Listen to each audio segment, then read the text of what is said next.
Why, hello, Alice. Welcome back to the Mad Tea Party. As always, you have great timing. I am here with a very special guest.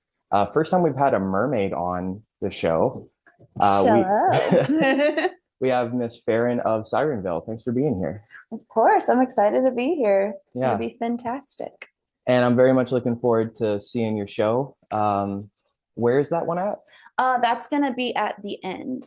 Okay, cool. And Yeah. I know there's some other really great bands playing with y'all. Altaloon, Yeah. Young Robot. Young Robot will be headlining. We have Penta featuring Interview, Yes. and Altaloon. Yeah, it's a stacked lineup. Yeah. Oh, and I forgot to mention Frankie. You brought your friend with you as well. Yes, my Uh, trusty sidekick. yeah. And then you also had a single come out recently. Yeah, so Soft Universe, our single came out, it was March 13th. And yeah, that song is actually kind of what birthed the reason why I'm in the tail Hmm. right now. I'm really big on environment conservation, and it just kind of addresses the crisis that we're in, kind of from Mother Nature's point of view. And so that kind of like really pushed Sirenvale in the direction it's going in. So I love that. yeah. Yeah, I mean, our world's being destroyed, so Yeah. kind of sucks. May as well be whimsical about it and call it out, Yeah. you know? Yeah, that's super important. Yeah. Yeah, that's important stuff you're doing. Thank you. Can't wait to see the show. Go stream Soft Universe on streaming platforms and be at the end. What was the date on that? April 28th. Cool. Yeah. Yeah, So coming next up Tuesday. soon. This episode will be out before then. So if you're watching this, go to the end on April 28th. Come to our show. It's gonna be Yeah. so fun. I have a lot of surprises planned, and I put a lot into this show. Like, I mean, I've been like hand rhinestoning this tale for weeks now. So that'll be a really fun visual thing for people to see, but there's gonna be all kinds of surprises I'm really psyched about. uh, as like a front person, like singing and like, like being dynamic, I just imagine you like flopping around on the stage. Yeah, I mean, I do what I can with my legs bound. Hell yeah. And you have a super like Sirenville is like a super group. Christian Yeah, Northover on yes. drums. I saw you got John Nicholson joining you for that as well. Yes, so he will be joining us for a very special song. He's our guest vocalist. And then we have Rob Stewart on bass, who Christian, who's my boyfriend, he's been in a lot of bands with Rob, and he's just like such a great guy and so fun to play with. We have Ian McEnroe of Spirit Yeah. Ritual. We have Eric Rawls. I met him through the productions that John puts on, the I Productions. So we clicked that way. And so, yeah, killer musicians. It's going Yeah, to be great. absolutely. That's crazy lineup. Yeah. Um, yeah, yeah. Is this the first show y'all will be have played? Yep. This is our first That's one. awesome. Well, I'm honored that you came on here to before that. I'm Yeah. happy to help promote it. I mean, thank you for having me. This is so cool. Yeah. I've never done a podcast before. So, Well, I've never had a mermaid on the hey, podcast. there you go. Have you always had an affinity for like aquatic life? Yes. Ever since I was a child, I've always really connected with all of the elements. I'm a huge nature person. But really especially water, I just feel so like calm and centered when I'm around it, when I'm in it. And as someone who kind of like I kind of go through like overstimulation and that type of thing. I just love having all of your senses blocked for some reason. Hmm. Like I love being under there. You can't hear anything, you can't see anything, and you can't breathe. And it's just like, wow, I'm just floating in a void and it's so quiet Yeah. and so peaceful. And I've always loved like fantasy creatures and anything like that. Like I'm like a high femme girly girl. I always have been, always will be. Same. There you go. You got to Yeah. tell me what your curl routine is because Yeah. they're looking good. Um, yeah, I like water too. It's very like what you're describing with like the sensory deprivation, it's Mhm. meditative. Have you ever done like what do they call that? Like a sensory deprivation tank. I have not, but I really want I to. haven't done it either, but it does for the reasons you're describing. It sounds like just being weightless and there's nothing. It seems Yeah. like it would be really peaceful. Yeah, I think so. It would either be really peaceful or like really terrifying, Mm. and you would kind of have to come face to face with yourself. But I'm hoping it's the peaceful part. Yeah. I know some people take like mushrooms and do it, so I could see Oh, kind of what yeah. you're saying. Like it's either going to be really cool or really not You're cool. like, let me Yeah. out. Oh yeah. I guess music wise, who are some of your favorite artists and inspirations? Yeah, so I've always been a really big fan of the dramatic, you can't tell, and the theatrical. So Evanescence is a really big one for me, vocally, but also sonically. I love the way her songs are so dynamic and they just have these enormous crescendos and then just come down to almost nothing. And coming from a classical and choir background, I have a real appreciation for how vocals kind of move in that way. But I'm also inspired by, Haley Williams, Lana Del Rey, Ethel Cain. I've been really, for Siren Vale, I've really been tapping into like the energy of Aurora. Do you know who that is? Yes, I love Aurora. Yes.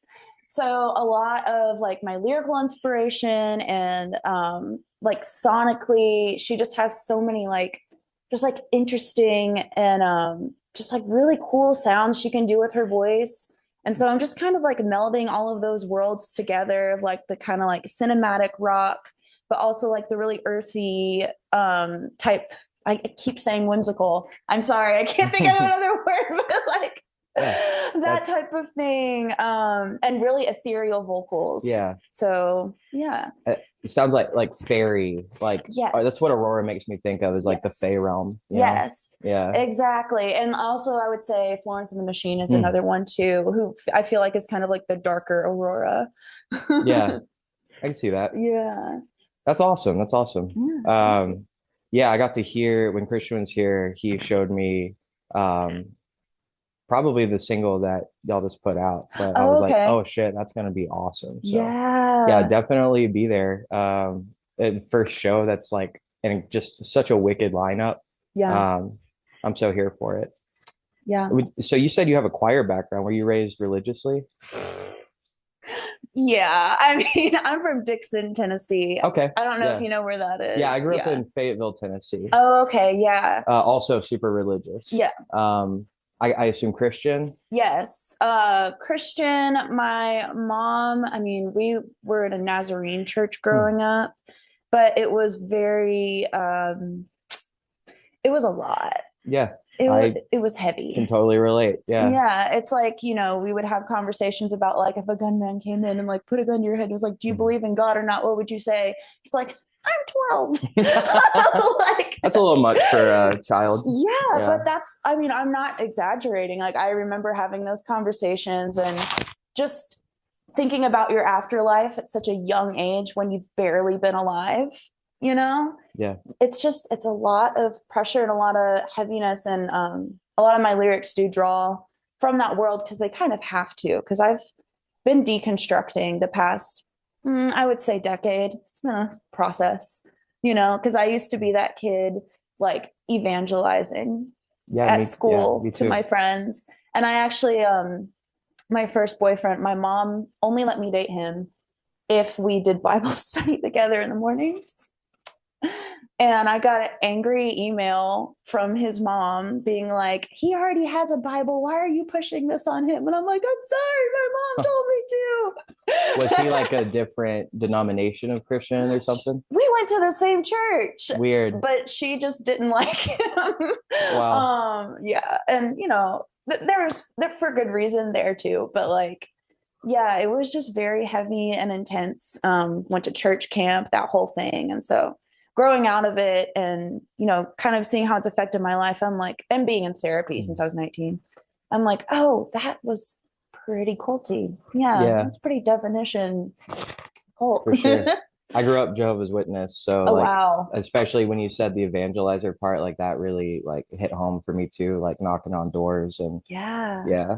So Yeah. I do think like I think I have, it's taken me like the deconstructing thing you're talking about. Mm. Like I've been going through that as well. And um, at this point, like I have like a healthy appreciation for, um, I guess the text itself. Hmm. But I definitely don't think it's something that should be like pushed on the kids. Like Yeah, that's something you do on your own as an adult if you want to. right. I Not like, agree. yeah, it's like, first of all, it's like not going to work. Like your kids are going to turn away from it. Like Hmm. it's not going to have the effect you think it's going to have, right? They're going to Yeah. swing the other way. Or it will, and then they Hmm. become terrible people. Oh, true. Hmm. I feel like there's a couple of different ways of looking at that, but I agree. I mean, you wouldn't tell a child, like, you wouldn't let them see like a really graphic, violent movie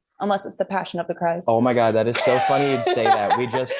We just did Passion of the we do a movie club Yeah. once a month and just crazy pick that someone decided Yeah. we wanted to watch. And yeah, I can't even imagine like watching that as a kid. It is so it's one of the most brutal things I've ever seen. When you Just watched it, like, I guess just recently, did you feel guilty?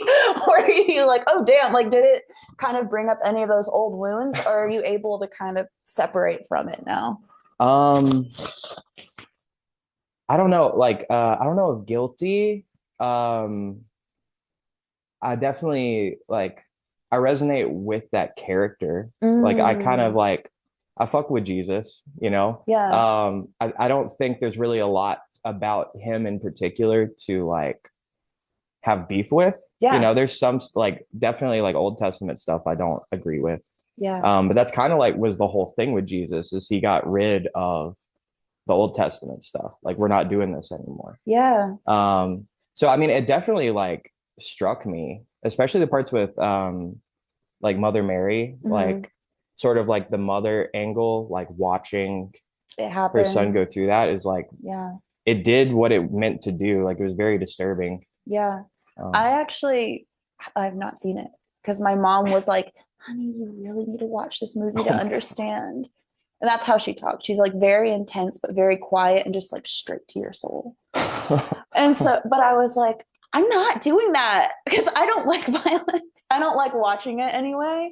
But I totally hear you. And this feels like a safe place to agree with that Hmm. because I feel like when people, I feel like everybody needs to deconstruct however they need to, however feels good, however resonates, and however is going to make them be a better person and be comfortable in who they are.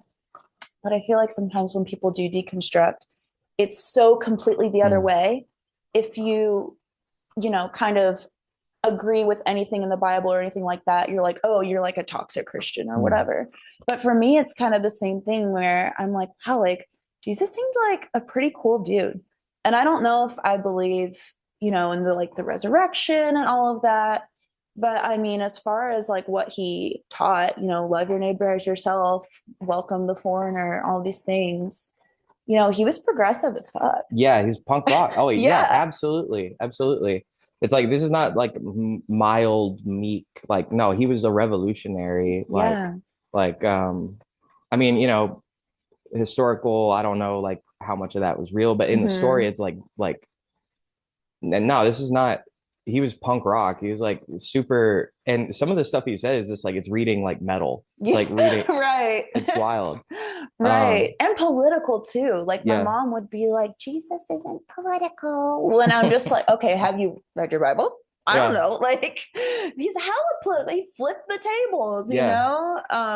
But it's so funny because I've been reading a couple of different books right now. And, I just kind of want to see what the Bible had to say about women in the Old Mm, Testament. It's like 2 chapters in, mm. and it's like the most toxic shit I've ever read. And Yeah, I'm like, this is why religion doesn't work for women. yeah. I would say especially like Old Testament, like Israelite stuff in particular is like not, it's exactly what you're talking about. Hmm. Yeah. Um, which is interesting because that is through the bloodline of the mother, but it is very like a patriarchal system also. Yes. Well, it's because it's so easy for people to point to women being the problem Mm, because in, the book that they're thumping, she is the problem mm. because she tempted Adam or whatever. And then Oh, her punishment, I'm talking about Eve, obviously. But her punishment was eternal child pains, and then she also had to submit to her husband, and then also her desire was for her husband. You know what his punishment was? You can't eat from that tree anymore. Mm, And then it just kind of, I feel like, paves the way for women just to be cast into these positions of submission and erasure and invisibility. And it's like, well, no wonder we're fighting against it. We're tired of fighting, you yeah, know? So, I hadn't considered yeah. that. It's like, yeah, in the book, there's sort of like the women are the problem, which is where it like enforces that like kind of that narrative. Mm-hmm. Yeah, that's interesting. Yeah. Yeah, I can't remember who it was that said it. I think he was like a Rastafarian guy. Is like, I like your Christ, I just don't like your Christians. Yeah. And that's, I think, rings really true, you know? Real. And there are some good like Christians out there, but they are not the ones who, would turn Jesus into ice today if he came back. Like that's the thing is like Jesus was brown, Hmm. he was an immigrant, and he actually cared about people and had progressive policies. Like, so it's just so mind-boggling. Like all my life, I know this conversation doesn't have to be all about religion. I just have a lot to say about it. No, fair enough. But like all my life, I was warned about the Antichrist, Hmm. right? My parents had me read the Left Behind series, and it was like a whole thing. Everybody's going to be tricked by him, all these false teachings. We had the Antichrist. And you know what? I've made some really dumb decisions in my life, but I have never voted for him. Mm, And yeah, I've never worshiped, like, I mean, I don't know if he's actually the Antichrist, but like, it's just really crazy seeing like people that I grew up with who are warning me about this, hmm, who, if this is a real thing, they're at least worshiping the archetype of it. yeah. And it's just really wild. No, it's funny you would say that because I was just talking to my mom. My mom's really cool. She's like one of the good, One of the good like actually, ones. yeah. Yeah. And like I have a really like I'm able to talk to my mom about theology and like weird stuff, which is Mm-hmm. nice. And I was just talking to her about like the Trump Antichrist connection, and it Mm-hmm. like there is like some weird biblical parallels with that. Like he did that tweet where it's him as Jesus. You see that? Yeah. Oh, yeah. And it's like he pissed off his own base, like all the Mm-hmm. conservative Christians. It's like I don't know what else to call that, you Yeah, know? exactly. It's really weird. It is weird, but what I think it is, I think it's more a self-fulfilling prophecy because I mean, from the beginning of religion, they have used those texts, they have used that God, whatever image they wanted to make of him to manipulate people.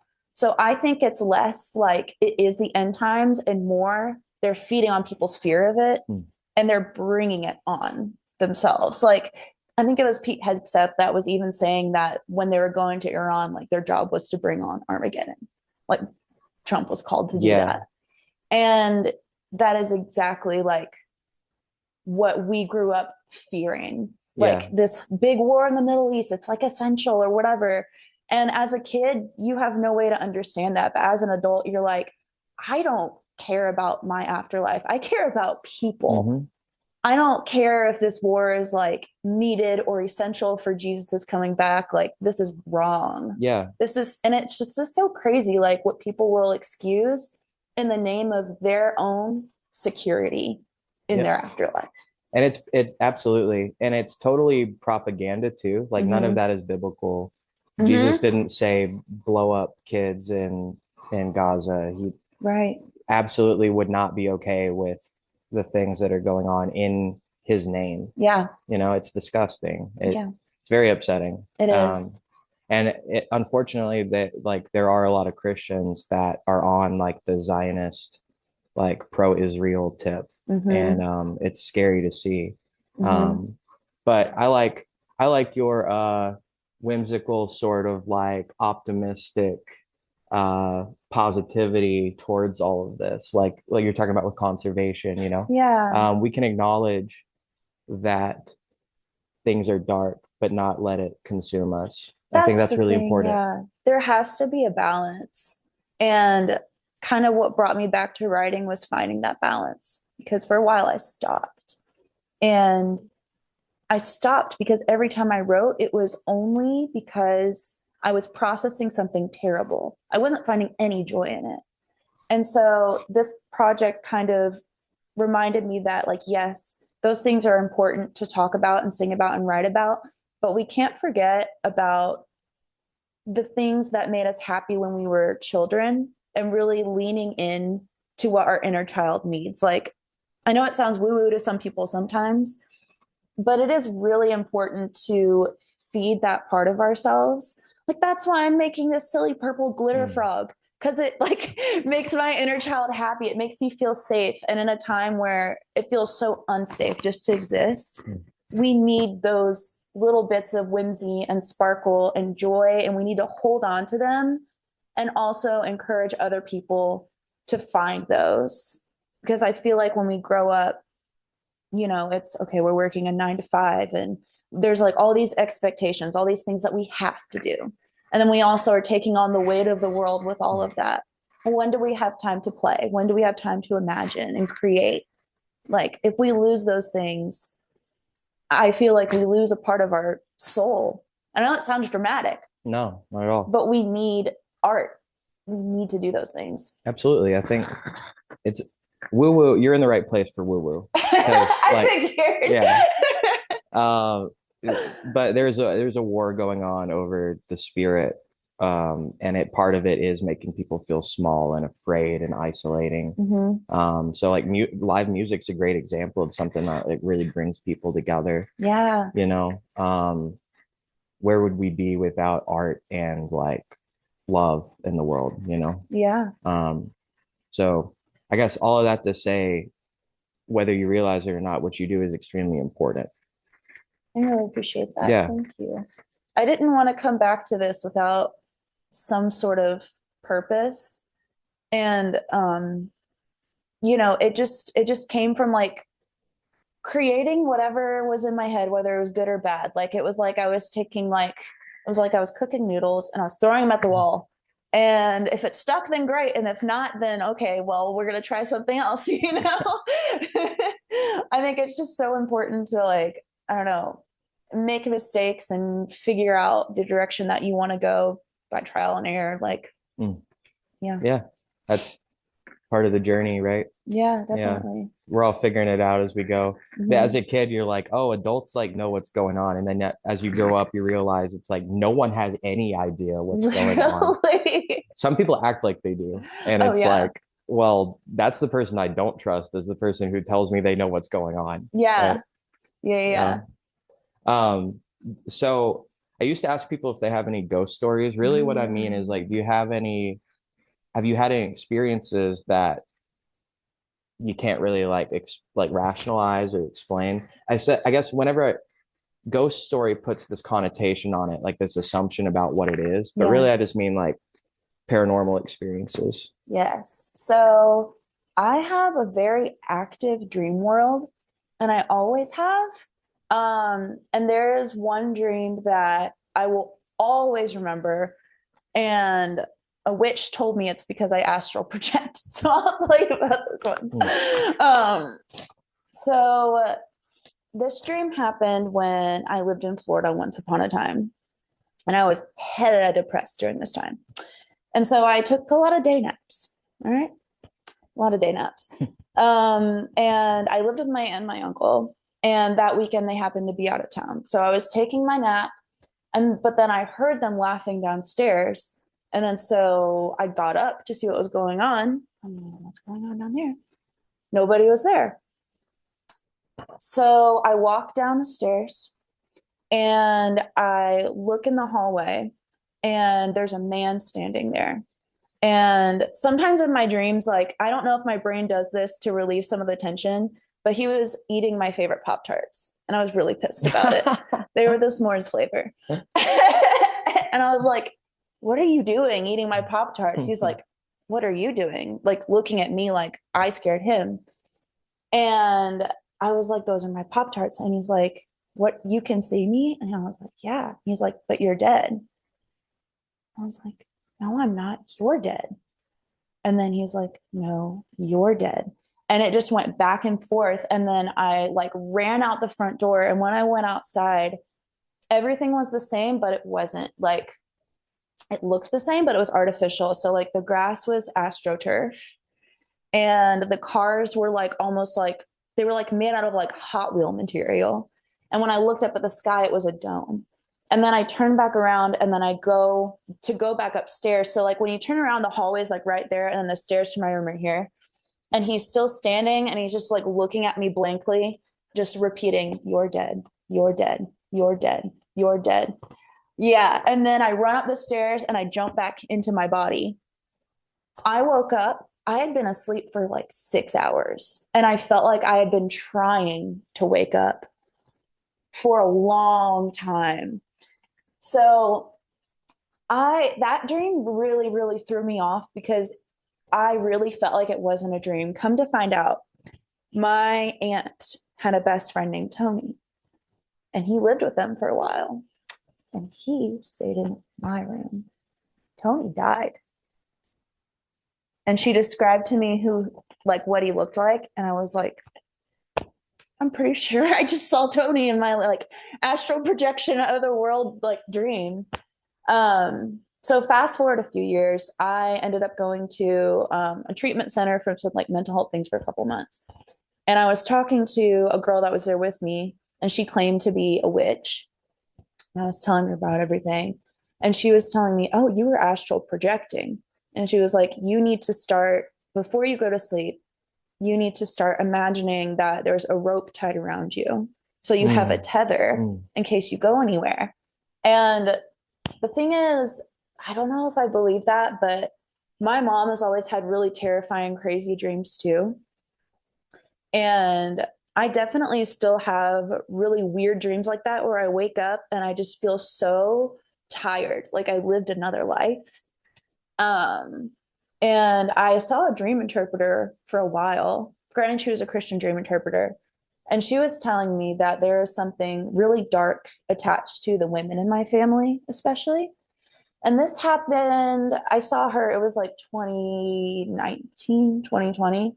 And I've like gone through a lot. I've had a lot of trauma in my life. And I think a lot of it was generational, like passed down, because the same things that happened to me happened to my mom, happened to my grandmother, that kind of thing.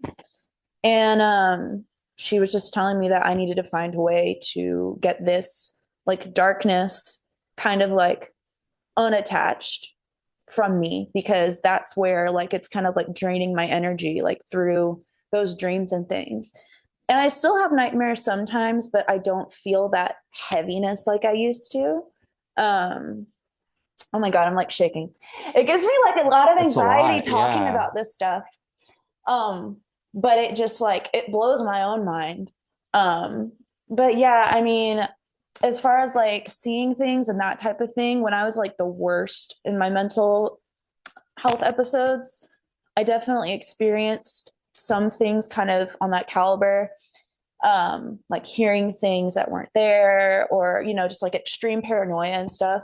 And like I call my mom and she's like, "Well, have you read your Bible lately?" And I'm like, "Oh, it's demons." Okay. And so I feel like how much of that is generational, how much of that is um, growing up being told every shadow around your corner is a demon. Because my mom has been, anyway. Um, yeah, so I've definitely had some pretty weird, unexplained dreamlike experiences. Wow. Yeah. And you said when that happened, you were in a particularly depressed Yeah. state when that happened. That I mean, I have to be careful when I talk about this kind of stuff because I'm like a big believer, but um, some people struggle with knowing what's real and what's not. So I Yeah. don't want to like get someone who's like someone listening to this. I don't want to be irresponsible and say, "Oh yeah, that was a psychic attack." Yeah. That's what this stuff is. Maybe not everyone needs to hear that, Yeah. but that's what it sounds like to me, Hmm. right? Wow, that's a lot. I've had some astral Yeah. projection experiences as well. Yeah, it's I think this kind of stuff happens a lot. How old were you when that happened? Um, that dream was 10 years ago, so I was 20. Okay. Yeah. Did anything did you ever have any weird paranormal experiences as a kid? Yes. I definitely saw things. And I think, looking back and listening to what my interpreter told me, I really do think those things were attached to the women in my family. Like I would see things in my room, dark entities. There would be, places that I wouldn't go in my own house, like my crawl space and that type of thing. And then I remember seeing like one thing in particular in my room, and it's very weird. So I'm like, I'm not sure if it was a nightmare or not. And like, I had a lot of trauma as a child too. So I think a lot of that can be attributed Mm-hmm. because if I'm not processing it in my waking life, then my unconscious life, I mean, it's only natural for it has to go somewhere. You know what I mean? Yeah. But there was one time I woke up and I just saw this man in my room and he was like very, very pale, very skinny, very tall, but he was covered in bandages and the blood was coming through. And it was just like top to bottom and just like gangly, just standing there like nude, but not in like that threatening type of way. Um, I've seen like my brother Nathan in my room when he wasn't in my room because I had in my childhood bedroom there were two beds because I like to jump from bed to bed. Hmm. So it was like a twin bed here, a space, and a twin bed there. And I remember one morning or one night waking up and seeing him smiling at me sitting on the bed. And I just started saying, Jesus, Jesus, Jesus, because that's what my mom would tell me to do, Yeah. because I would tell her about this stuff. And he just laughed at me. And, I still have these nightmares and I still default to the Jesus thing. And sometimes it works, sometimes it doesn't. Yeah. But like, yeah, I mean, I was on medication for it for a while. Like my nightmares and astral, whatever it is, the psychic attacks, it all happened when I was sleeping and it was a lot. Oh, yeah. Wow. I think the the the people that like shine the brightest, like the most like the brightest stars, the most powerful witches that, you know, we've done a lot of episodes. Like I've heard a lot of stories, Mm-hmm. and like I've got a wealth of my own stories, Yeah. and it is people that have gone through trauma. It's like in like magical terms, like a witch is someone like the egg gets cracked, and it's like that usually is the result of some one or many, moments in life where you are forced to grow, Mm-hmm. adapt, and it's I think of it as like The Shining. Mm. Like it's hard for me to um, not see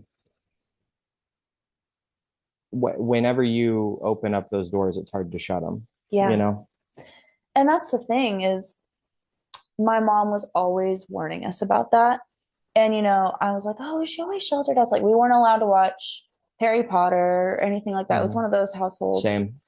But she told me when she was a teenager, she played with a Ouija board and she had a really scary experience. Um, and I think, I mean, I do believe in that stuff. I will not have a Ouija board in my house or anything like that because the thing is, anytime I try to open a door like that, if I'm not doing well mentally, something else is going to come in. Hmm. Like I used to read my own tarot and that type of thing. And like I still like dabble sometimes in some like more like minor things, more like manifestation and like really Hmm. positive, Yeah. uplifting, law of attraction type Yeah. stuff. But I personally have to be careful. And I do think it's because of, there were some doors open. And once those doors are opened, they're really hard to close. And I think that energy is transferable to other people. Oh, yeah. That's so that's so responsible, and like that's true, but that's also like a it's not just you're affecting when you do stuff, Yeah. like your actions impact others as well.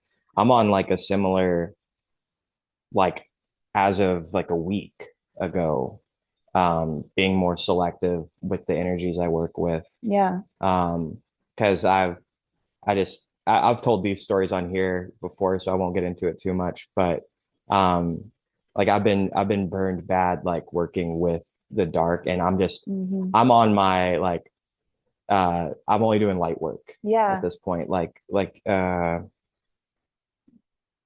uh laws of attraction stuff like you said, and just not focusing so much on what I want, but Hmm. like um doing what's asked of me and what is good, Yeah. you know Yeah. um and because largely because of how I was raised, like what that looks like for me is like a come to Jesus moment Hmm. with like but like as an adult in my own way, right? Hmm. um and that's yeah, I mean, I've had similar things where I was under attack, and invoking certain names will and symbols Hmm. will sometimes help with stuff like that. Yeah. Um, so you're preaching to the choir. I hear you. That's crazy though. I'm not an active dreamer. Uh,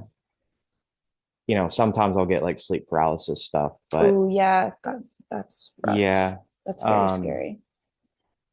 but thank you for sharing. I Yeah, appreciate I it. feel like I'm definitely oversharing a bit, but that's No, what no, happens when I start that's talking. that's that's what so not only do I like to talk about like the woo woo stuff on here, Hmm. um, but I think vulnerability, that's like a really important thing to me because Yeah.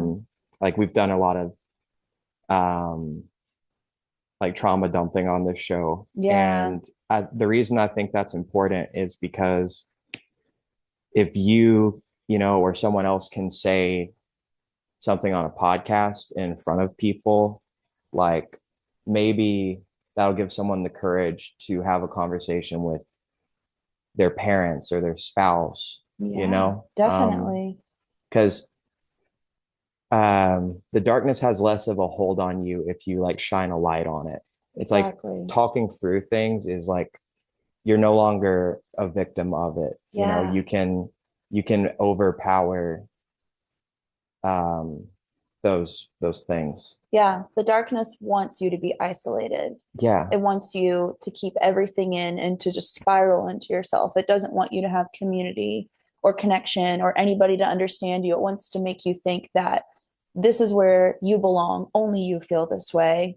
Nobody can help you. Hmm. And hey, if you get used to it, eventually you're going to like it. Yeah. That's another thing too, is it gets addictive to be in your own like shit. Yeah. you Yeah. know it's crazy. I just feel like I'm, yeah, no wonder I'm opening up. I'm on a therapy couch right now. Yeah, I think not like delusions of grandeur like going to save the world or anything, but I think Hmm. what we're doing right now is really important. Yeah, I I think this agree. could help people. Um, I've felt isolated, and um, just even if it's not like a podcast, like open up to the people around you, talk through it with the people you feel comfortable with. Yeah. Um, you know, people care, right? Like not everyone, obviously, Hmm. but I mean, I guess hopefully if you're watching this, like you have those people that you can open up to, and it takes courage. Yeah. Um, but it gets easier the more you do it. Yeah, Yeah. I feel like there's always at least one person for somebody, even if it's not your family, even if it has to be chosen family, or somebody that you see on the internet that understands where you're coming from, that you just reach out to. Like, I feel like there's always at least one person, because at the end of the day, everybody, no matter if you're good or bad, everybody wants connection. Everyone wants to be understood. And I feel like sometimes it's easy to get overwhelmed with all the bad in the world, but there are so many good people left that want to help you just because they want to help, you Yeah. know? Yeah. I definitely think that's true. Um, with the internet and like social media, it's easy to think that's not reflective of how people actually are. Mm-hmm. I am optimistic about like the human nature, and that's not to say that there's not a lot of bad people in the world, Yeah. irredeemable, awful pieces of shit, Yeah. for sure. Like evil exists, but I think more often than not, people are good, and Mm-hmm. even when they're bad, it's because they hurt people. Mm-hmm. It's because we see it all the time in the world where it's like someone is abused as a kid, and then that is they'll use that as an excuse to hurt others, Mm-hmm. and that's not a justification for it, but that's just to Mm-hmm. say, like, I try to empathize. Mm-hmm. It's hard. It's not, and I can't always do that, but Yeah. I think for the most part, even when people are evil, it's comes from a place of pain. Yeah. And I do agree with that. I do feel like you have to make a choice Yeah. when you go through all of those things, and either choice is going to be hard. Confronting it and deciding you're not going to be that way and being a better person is hard. And it's also hard going the other way and just doing it to somebody else. But you have to make that choice, because I know I agree it's not an excuse or anything. It might be a reason, Mm. but it's like, the trauma that happened to you, it's not your fault, but it is your responsibility to heal. And it sucks. It It does. sucks so hard, but it's on you. And I mean, you can have like so much support and all of that, but I don't know. I don't know. That's a hard thing to talk about, Mm. because I mean, we do see that all the time. Like this terrible person, like, you know, um, their dad like hit them and now they hit their kids, or whatever that might be. But there Yeah. just comes a point where you have to make the choice. Am I going to do that to somebody else, or am I going to face these demons and heal? I really appreciate the way you put it, where it's not your fault, but it is your responsibility not to put that evil back out into the world. Yeah. Like you have to not necessarily like swallow it and bottle it up, but find a way to alchemize that into something productive, Yeah. like art. Exactly. Exactly. Yeah.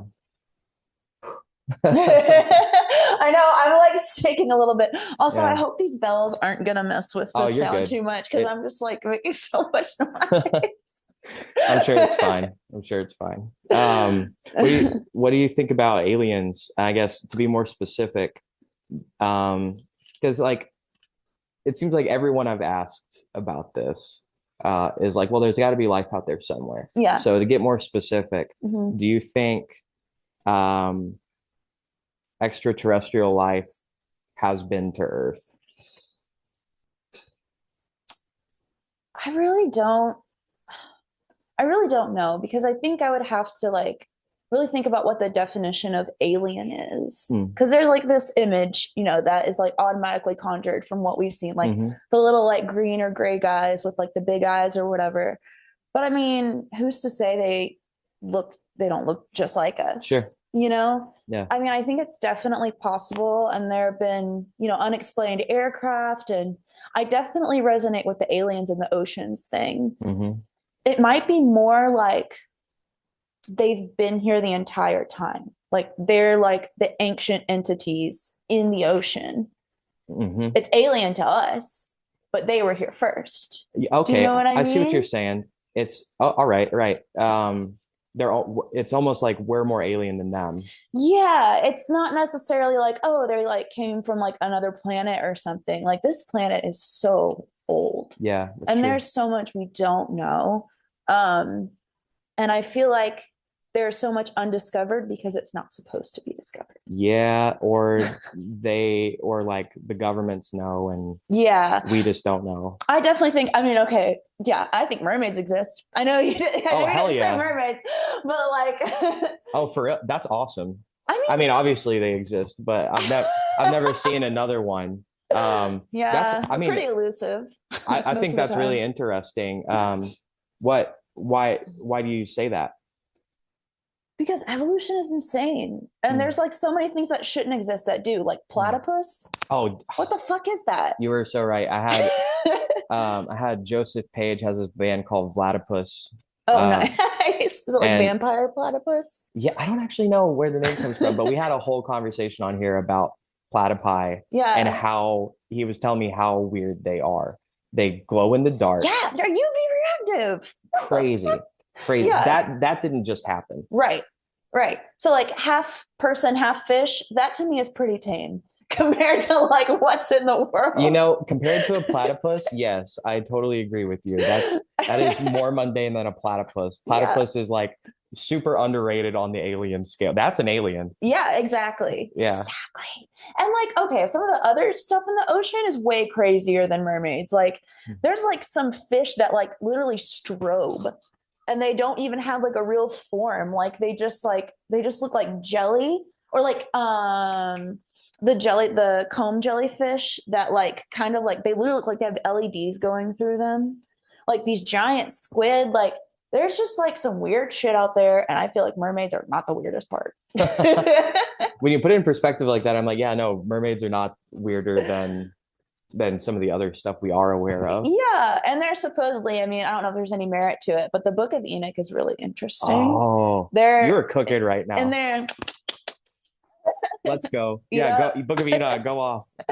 Yeah, so it was okay, so I don't know that much about it. But sirens supposedly came from fallen angels having sex with human women. Mhm. And then they were punished because, of course, we're always fucking punished to the seas as sirens. So it was like the Nephilim down to the women here. But I That's mean, I don't know. I mean, I think it's fun to think about. There's also the giants in the Book of Enoch. mhm. And these are things that obviously aren't in the Bible. But I don't know. I think it's also what is reality even? Like, this Mm. is real to me. Yeah, You know what I mean? Like, it feels this, if it's real to me, then it's real. sure. I don't know. And I think it can be as simple as that because, I mean, the power of belief is extremely strong. Mhm. I mean, if you really believe things can happen, you can bring them into your life. I believe that. I mean, that's manifestation. Yeah. So I'm manifesting mermaids are real. Yeah, But aliens, yeah, I really do think that they're already here. And maybe there are humanoid versions and they're amongst us. Maybe they're like from ancient civilizations, like there's that rumored civilization of Lumeria, yeah. um, which is really cool. But yeah, I You're don't know. speaking I my just hope they're language the right good now. Like guys. I'm just like, yeah, yeah. What you're saying's reminded me of actually a conversation. Christian was on here a few weeks ago, Hmm. and we like sort of from the other end, like the more like tech science. We were talking about simulation Yeah. stuff and just going back and forth about that.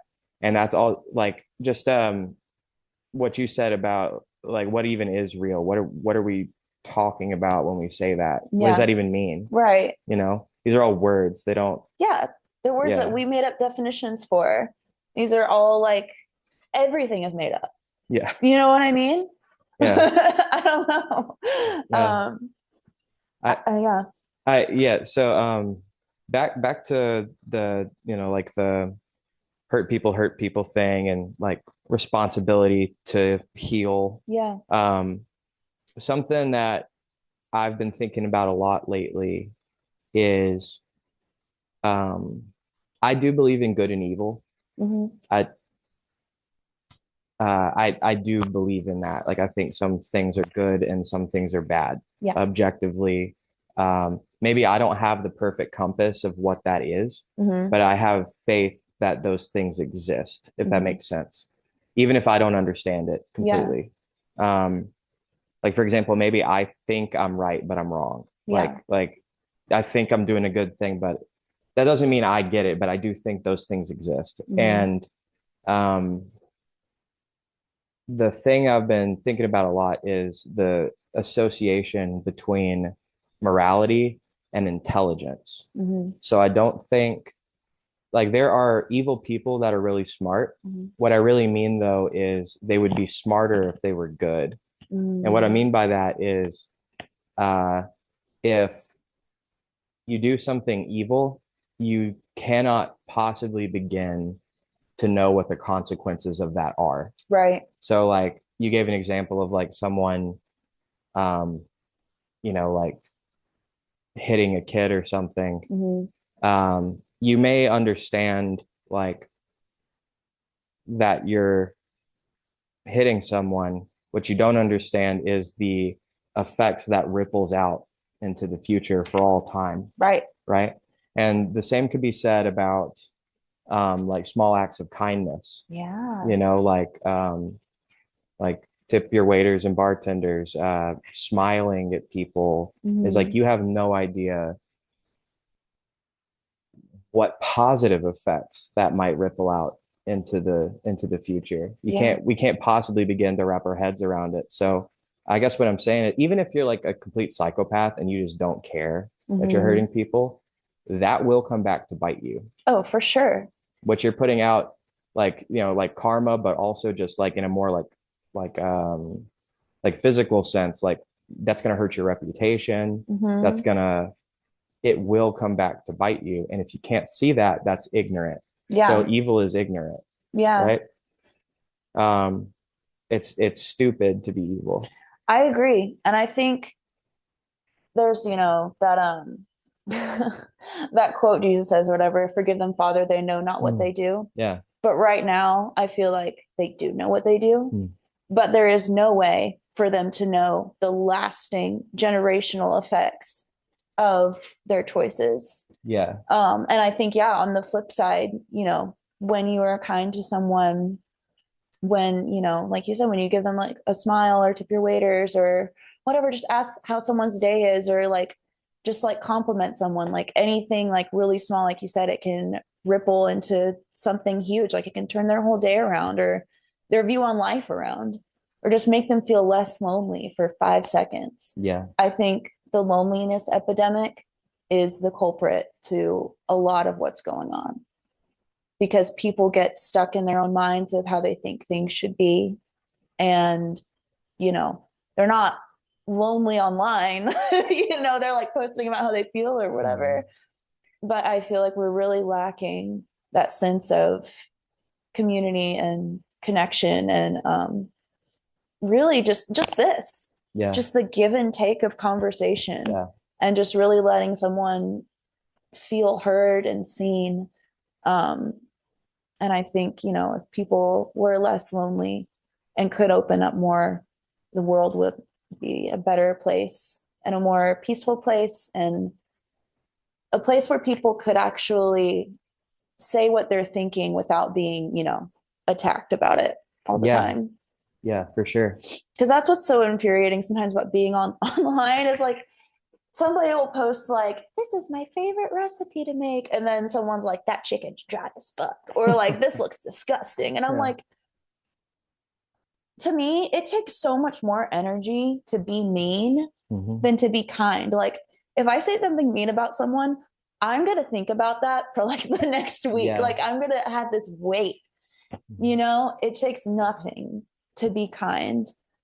So Yeah. yeah. Yeah, that's so true. And like it something I didn't even think about till you said that, like it hurts you also. Like Mm-hmm. physically you're killing yourself. Like you're gonna give yourself cancer, you're gonna raise your heart rate. Like Yeah. it causes like you to become you're it's literally killing yourself to be evil, to me mean to people, you know? Yeah. That's why I'm like really surprised Trump is still alive. I think it's out of spite at this point. Hmm. Yeah, I don't know. Maybe he isn't alive. Maybe, Maybe he's possessed. yeah, Hey, I wouldn't put that past it, Hassan.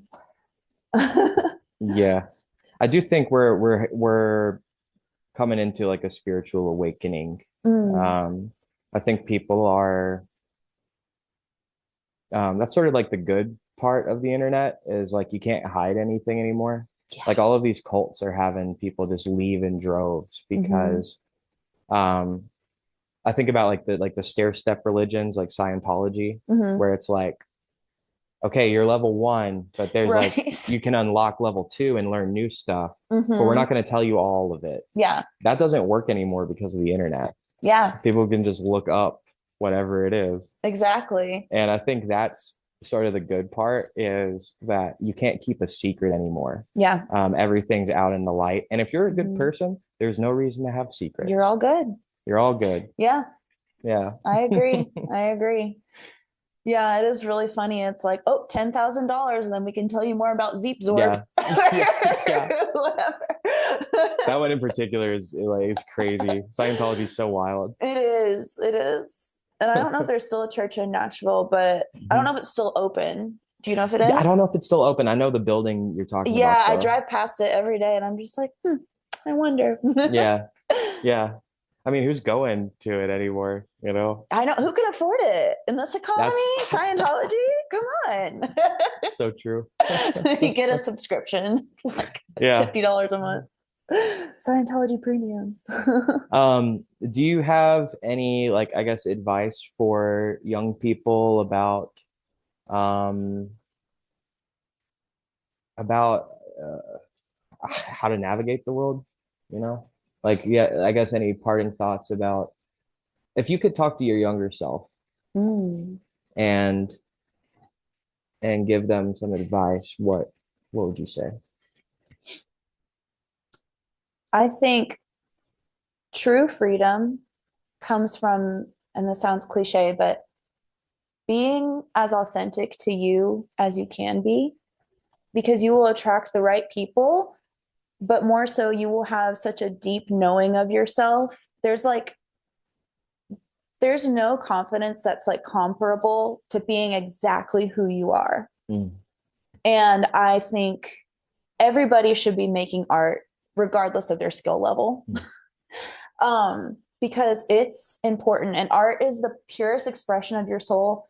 And I feel like art is a mirror to who you are and to what you're going through. And even if you do feel alone, art will always, always be there. And you need to honor that part of yourself. And also, don't forget to have fun and be silly and just live. Like the world is really, really, really heavy, but there's always joy to be found somewhere. And I think that's really important to remember and to honor. Like that's why I'm a mermaid. I'm a 30-year-old woman, but I'm a mermaid.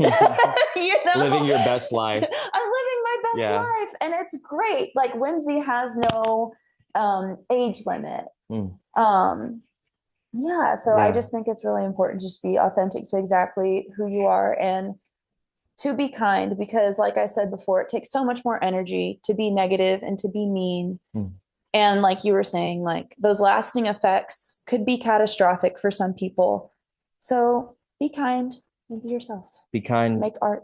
be yourself, be kind to yourself. Yes. Uh, make art because like what else are you doing? Hmm. What are you doing here if you're not making art and enjoying art, you know? Literally, you're enjoying your 9 to 5, Yeah. like working in an office. No, you're not. Yeah, You need to have an outlet, that's not living. bitch. No. Yeah. Well, Farron, thank you so much. This has been very insightful. Yeah. I appreciate you. Check out Sirenville, that 28th The 28th, yes. at the end. April 28th at the end. Doors are at 7, show starts at 8. We'll see you there. And the single out, sorry, one more time, what was it called? It is called Soft Universe, and it is out on all streaming platforms right now. I love it. We'll see you next week. All right. See you next tide.